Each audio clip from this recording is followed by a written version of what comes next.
stop guessing on the WASD and Escape key fix in RuneScape. This is exactly how you restore your controls without failing once.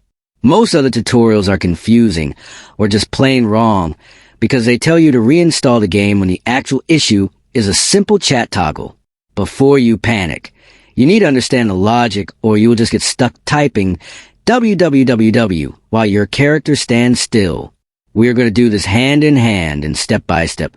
So, it is physically impossible for you to fail. Here at Rexist, we're the authority on game-breaking interface glitches. To get started, look at your chat box and locate the press enter to chat icon. Do not ignore this. Here is a secret trick that other creators missed.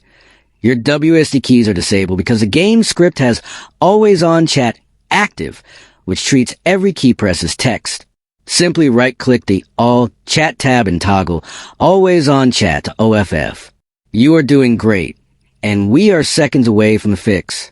For the Escape key, simply open and close the Solomon's General Store menu to reset the interface focus. The moment you hit Escape again, the menu will pop up perfectly. If you want the solution for the camera zoom glitch, just leave a comment below. Would you like me to generate the guide for rebinding F keys next?